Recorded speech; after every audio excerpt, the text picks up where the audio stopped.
welcome to the Tabletop Games blog topic discussion. The Metaverse.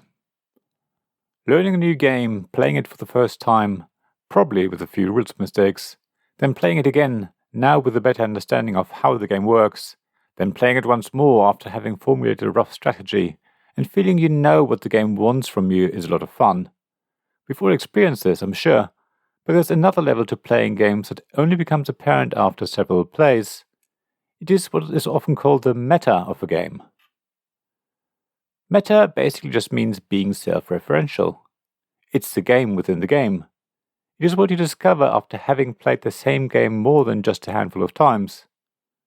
After having learned the rules and corrected any rules mistakes in early games, after having learned how the game works, where the points are, or when to pivot from one strategy to another to clinch victory, another new game starts to emerge.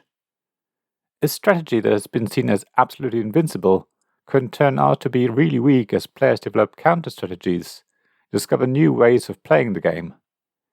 They respond to an established way of playing in new ways, and almost tear up the rulebook to create something different that nobody would have expected to be possible.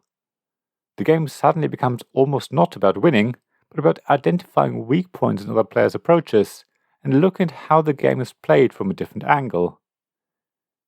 When you have played a game so much that you know what the rules are inside out, and are fully aware of all edge cases and special conditions, when you've absorbed the game fully and by osmosis, by playing it over and over again, you can start to see beyond the theme and the rules as they're written, and you start to read between the lines, and start to reach down to the core mechanisms of the game and how they interlock and interact. You begin to see another game within the game. I've seen this for myself in Scythe by Stonemaier Games. When you first play this game all about mechs and rebuilding your military strength, you quickly learn that the Rusviets faction is the most powerful. You will play game after game where they win outright and it seems impossible to defeat them. The faction feels overpowered. However, play Scythe a few more times and realize that the Rusviet are just easier to play for newer players and more forgiving to making mistakes. When you become more familiar with different strategies and learn that every faction needs to be played differently, you realize the Rusviets' weak points, and suddenly the Crimean faction is the overpowered one. Of course, it's not overpowered either, because the really important thing to learn about Scythe is that you need to adjust your strategy according to what other factions are in play. Every faction has a core strategy, but this strategy will change slightly depending on who they are up against. When the Crimean are in play, you need to consider that and make sure they don't have any chance of getting too strong. If you do that, the Crimean look really weak and it feels like it's almost impossible to win with them. So Scythe is definitely a game where meta develops over time. Players can't just play each faction as if it was in isolation, but they need to form alliances with other players depending on what factions are in play, and then they need to break those alliances to take the victory for themselves. The game requires a lot more table talk than you might think. Players have to keep their plans secret, but also influence other players to ensure a powerful faction can't take a runaway victory. I believe Dune by Gale Force 9 is another game where meta develops over time, and I've seen the beginnings of that, but I need to play it quite a few more times before I can talk about this more. There is another form of meta which I have encountered. There's a meta that develops within your game group, if you're lucky to play with the same people quite regularly. Your group's meta is the dynamics that develop between people when they play certain games together. It's their playing style and the way they interact with other players in the game, or even how they refuse to interact with anyone else. We certainly have the turning player in our group who just wants to play their own game and hates player interaction. We have the combo player who loves to be able to get free extra turns by playing cards or taking actions in a specific order and suddenly win the game at the last moment after having been far behind everyone else for the rest of the game. We have the storyteller who can find a story in even the driest and most abstract games. For them, the luck of a dice roll can create a memorable moment that could be the climax in the story of the game for them. We also have the player who usually understands how to win a new game more quickly than the rest of us. They're the one whom we usually gang up on, and they still take the victory.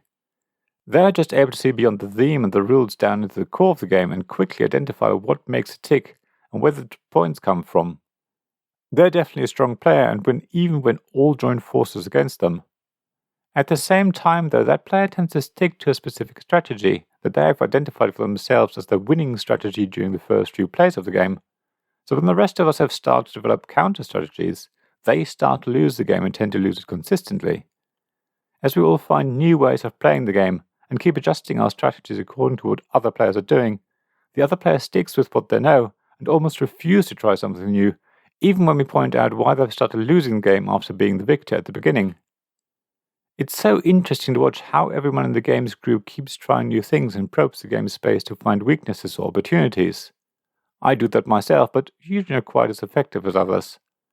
I don't tend to win the games I play with my games group. I also tend to explore a game more from a review perspective, trying to identify if it offers multiple ways to victory, looking at how others find the game and so on.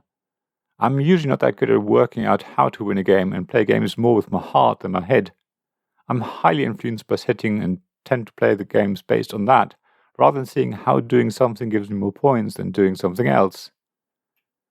The meta of a game is really interesting and something that we should all explore more.